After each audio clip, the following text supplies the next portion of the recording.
Hello everyone, Darjeeling থেকে আরও একটা নতুন ব্লগে সবাইকে ওয়েলকাম। আজ আপনাদের আমি নিয়ে যাব দার্জিলিংয়ের সুপার এক্সপো 2025-এ ঘুরতে। এসে দার্জিলিংয়ে একটা দারুণ মেলায় আমরা ঘুরতে গেছিলাম, সেইখানে নিয়ে যাব আজকে আপনাদেরও। মেলায় যেতে আমরা সবাই খুব ভালোবাসি, কিন্তু দার্জিলিংয়ে ঘুরতে এসে মেলা এটা একটা কিন্তু নতুন ব্যাপার।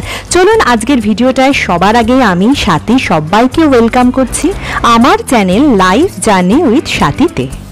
ঘুরতে গিয়ে কেনাকাটা করতে আমরা প্রত্যেকেই খুব ভালোবাসি, আর সেটা যদি হয় দার্জিলিংয়ে ঘুরতে যাওয়া, তাহলে তো নানা রকম শীতের বস্ত্রের একদম বিপুল সমারোহ সেখানে।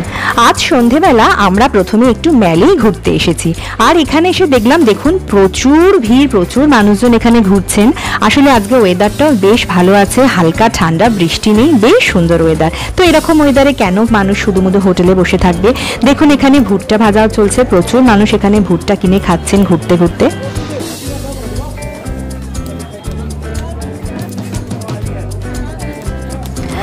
আজ দার্জিলিংয়ের মেলে ঘুরতে ঘুরতে আমার খুব কলকাতার পুজোর কথা মনে হচ্ছে। দুর্গাপুজোয় কলকাতাতে ঠিক এরকমই ভিড় ঠেলে ঠেলে কিন্তু আমরা এগিয়ে যাই প্যান্ডেলে ঠাকুর দেখার জন্য। তফাৎ শুধু কলকাতায় যে দুর্গাপুজোর সময় বিভৎস বিচ্ছিরি একটা গরম থাকে, সেই গরমটা এখানে নেই। এখানে দারুণ সুন্দর একটা হাওয়া দিচ্ছে, প্লেজেন্ট ওয়েদার, খুব সুন্দর লাগছে আজকে মেলের এই ওয়েদারটা।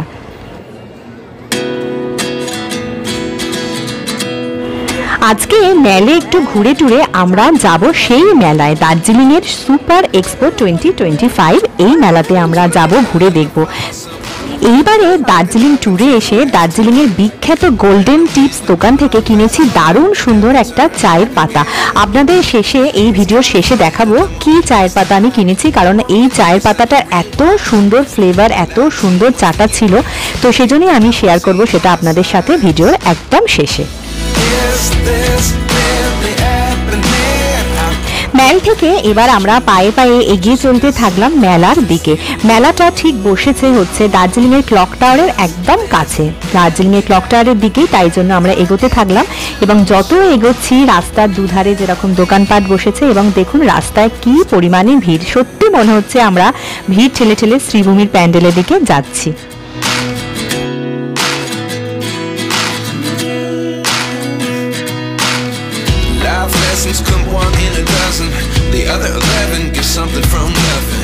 আচ্ছা, দার্জিলিং সিরিজের আমার আগের সবকটা ভিডিও দেখেছেন তো, নাকি মিস করে গেছেন? মিস করে গেলে আমার এই ভিডিওর ডেসক্রিপশন বক্সে আমি আগের ভিডিওর সবকটা লিঙ্ক দিয়ে দিচ্ছি, প্লিজ দেখে নেবেন। আর আমার চ্যানেল লাইফ জার্নি উইথ সাথীতে ভিজিট করলেও পেয়ে যাবেন প্রত্যেকটা দার্জিলিং সিরিজের ব্লগগুলো। আশা করছি খুব ভালো লাগবে। ভিড় তো একটু আছে বটেই, ভালোই ভিড় আছে, কিন্তু তা সত্ত্বেও ভিড় ঠেলে ঠেলে এই রাস্তাটা ঘুরতে কিন্তু খুব ভালো লাগে। দুপাশে এত দোকান, এত কিছু জিনিসের সমারোহ নিয়ে বসে আছে, ভীষণ সুন্দর লাগে এই জায়গাটা। দেখতে দেখতে আমরা কেবিন ট্যাক্সের সামনে চলে এলাম। আগে এই রাস্তাটায় কিন্তু প্রচুর স্ট্রিট ফুড নিয়ে বসতো সবাই, তো এখন এই জায়গাটায় স্ট্রিট ফুডের আর কোনো ব্যাপার নেই, এগুলো সমস্ত উঠে চলে গেছে ভানু ভবনের সামনে। হাঁটতে হাঁটতে আমরা পৌঁছে গেলাম ক্লক টাওয়ারের সামনে, আর এই যে সুপার এক্সপো 2025, আমরা চলে এসেছি দার্জিলিংয়ের সেই মেলায়। আমি তো খুব এক্সাইটেড।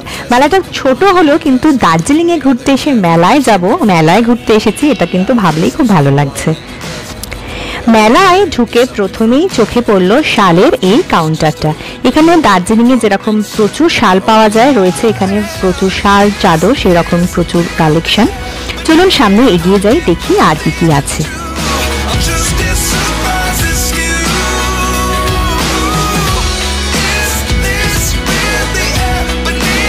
আমরা কলকাতার মেলাতে গেলে যেরকম ছোটোখাটো ঘর সাজানোর নানা রকম জিনিসের দোকান দেখতে পাই, এখানেও রয়েছে কিন্তু সেরকমই দোকান। মেলাটা ছোট হলেও এখানে রয়েছে কিন্তু ছোটোখাটো অনেক কটা বেশ দোকান রয়েছে।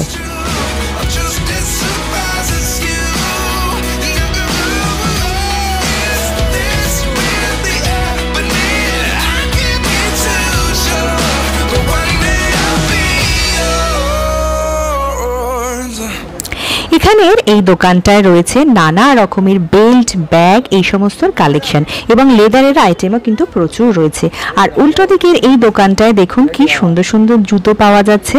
এখানে ওই রকম নাগরাই জুতো, তারপরে ফ্ল্যাট শোলে নানা রকম শুজ রয়েছে, বেশ স্টাইলিশ কিন্তু রয়েছে এখানকার এই শুগুলো।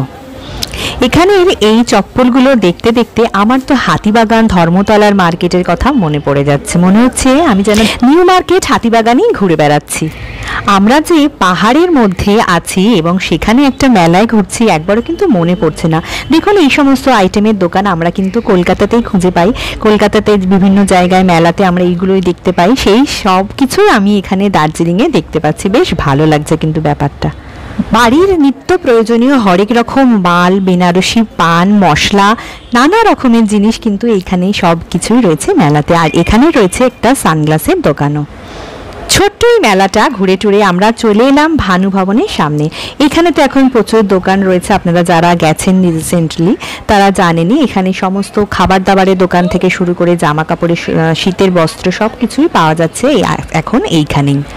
চলুন এবার এই জায়গাটায় একটু ঘুরে দেখে নিই। শুরুতেই এখানে রয়েছে প্রচুর স্ট্রিট ফুড। ওই কেভিনটার্সের সামনের রাস্তায় যেই সমস্ত স্টলগুলো বসতো সেইগুলো সব চলে এসেছে এখন কিন্তু ভানু ভবনের ভেতরে এইখানে। এখানে যথারীতি রয়েছে নানা রকম লোভনীয় স্ট্রিট ফুডের সমাহার। সন্ধ্যে থেকে ঘোরাঘুরি করে বেশ খিদে পেয়ে গেছে। আমরা এখান থেকে সবাই নিয়ে নিলাম একটা করে এগ রোল। দেখুন এখানে স্ট্রিট ফুডের দাম কিন্তু যথেষ্ট রিজনেবল। আর একদিকে রয়েছে স্ট্রিট ফুড, আর একদিকে রয়েছে এখানে নানা রকম জিনিসের, জামা কাপড়, শীতের জিনিসের সম্ভার।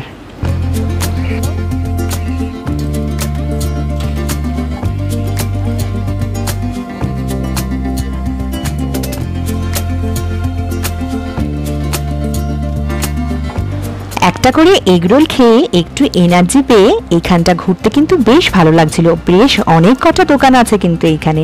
আর আমরা রাত্রির আমাদের ডিনারও প্যাক করে নিলাম এখান থেকেই।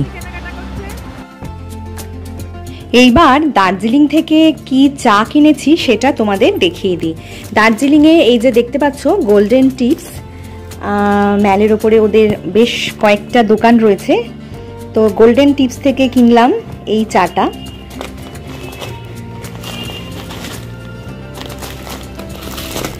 এই যে পিওর দার্জিলিং টি, এইটা কিনেছি গোল্ডেন টিপস থেকে। এরকম দুটো প্যাকেট নিয়েছি।